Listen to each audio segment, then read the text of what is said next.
نحمدہ ونصلی ونسلم علی رسولہ الکریم اما بعد. حضرت مولانا شفیع تھانوی صاحب رحمۃ اللہ علیہ کے جو ملفوظات ہم پڑھ رہے ہیں ان میں یہ کہ تعریف سن کر خوش ہونا فطری بات ہے، آدمی کو خوشی ہوتی ہے اور اس میں کوئی قباحت نہیں ہے، لیکن زیادہ خوش ہو جاتا ہے آدمی، اپنے آپ کو خود ہی سمجھنے لگتا ہے. کوئی فرماتے ہیں کہ ایک صاحب نے عرض کیا کہ حضرت اگر کوئی شخص منہ پر تعریف کرتا ہے تو نفس اس قدر خوش ہوتا ہے کہ پھولا نہیں سماتا، اس کا کیا علاج؟ فرمایا کہ اس وقت اپنے معائب کو، یعنی اپنے عیب کو، عیب کی جمع اپنے عیوب کو مستحضر کر کے اس خوشی کو دبائے. تھوڑی سی خوشی ہو گئی، اب اس کے بعد فوراً نظر یہ بھی رہے کہ ہاں یہ اللہ کا فضل ہوا، اللہ نے کرم فرمایا، لوگوں کو میرے بارے میں اچھا گمان ہے، سب کچھ ہے، لیکن اب یہ سوچے کہ اس کے ساتھ خرابیاں بھی تو ہیں. اللہ نے ستاری کا معاملہ فرمایا ہے، یہ ایک قسم کا مجاہدہ ہے، یہ محنت کرنی پڑتی ہے. چند روز تعب یعنی تھوڑے دن مشقت ہوگی، مشکل ہوگی، مگر پھر انشاءاللہ تعالیٰ سہل ہو جائے گا. جب یہ احساس پیدا ہو جاتا ہے کہ آپ کچھ نہیں ہے بار بار محنت کرنے کے نتیجے میں، تو پھر اس پہ محنت نہیں کرنی پڑتی. پھر یہ بات ذہن میں راسخ ہو جاتی ہے، فوراً ہٹ کرتی ہے کہ بھئی یہ جو تعریف کر رہے ہیں یہ تعریف میری نہیں کر رہے، یہ اس نیک عمل کی جو مجھ سے اللہ نے کروا دیا اس کی کر رہے ہیں، اس خاص بات کی تعریف کر رہے ہیں، اور یہ اللہ کے اختیار سے ہے، کبھی بھی چھن سکتی ہے.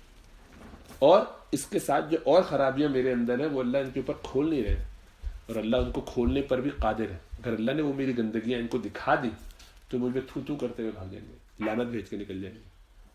تو مزید اللہ سے تعلق بڑھائے گا، ڈرتا رہے گا. تو وہ جو ڈرتا رہے گا کام چلتا رہے گا، اس پہ اللہ کی رحمت رہے گی. فرمایا متقدمین کے علاج ان رضائل کے باب میں بہت سخت تھے، تو بڑی سختی کرتے تھے، بڑے بڑے مجاہدے بیان کیے گئے ہیں. اب تو اللہ کا شکر ہے کہ آسان نسخوں سے علاج ہو جاتا ہے. تھوڑی سی ہمت ضرور کرنا پڑتی ہے، باقی اگر کوئی کچھ کرنا ہی نہ چاہے تو اس کا کوئی علاج نہیں.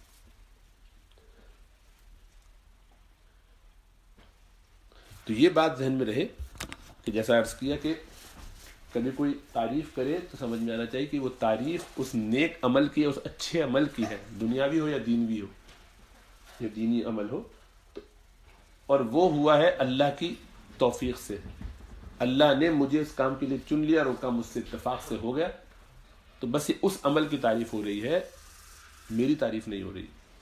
مجھے تو اللہ نے ایک وہیکل بنا دیا، میں ایک ایجنٹ ہوں اس کام کے کرنے کا.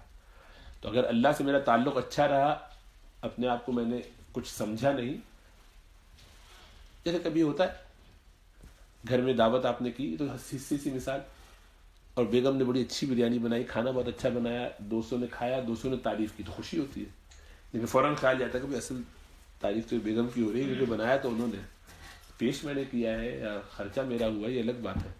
لیکن یہ اتنے خرچے میں اور میرے ہی پیش کرنے میں کھانا خراب ہوتا تو برائی بھی ہوتی. تو اصل میں میری تعریف نہیں ہو رہی، یہ اس چیز کی تعریف نہیں کہ تو نے پیسہ خرچ کیا، اس کی تعریف نہیں ہے کہ تو نے پیش کیا، اس چیز کی تعریف ہے کہ پکانے والے نے اچھا پکایا ہے نا.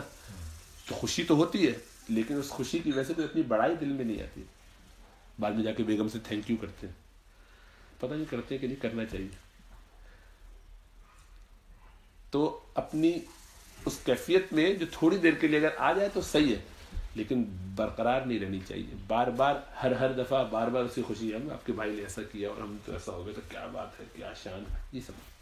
کیونکہ اس سے بہت پہلے عجب اور پھر بعد میں کبر پیدا ہونے کا خطرہ ہوتا ہے. اپنے بارے میں بہت اچھے اچھے خیالات اور گمان آنے لگتے ہیں. تو اس کا طریقہ یہی ہے کہ چلو ایک اچھا ہے، چلو مان لیا آپ کہیں کہ ہے ہی اچھا ہی، میں کیا کروں، اور خود ہی کی ہوئی ہے، میری بیگم نے نہیں بنایا، میں نہیں بنایا تھا اتفاق سے، تو اب تو اپنی تعریف ہوگی نا، تو خوشی. لیکن یہ ہے کہ بھائی یہ تو ایک کام ہے نا، آج اچھا بن گیا، چلو ہر دفعہ بھی اچھا بن جاتا ہے تب بھی ایک کام میں میں اچھا ہوں کہ باقی اور کاموں میں اچھا ہوں. کیا میں اپنی پوری زندگی ان کے سامنے پیش کر سکتا ہوں؟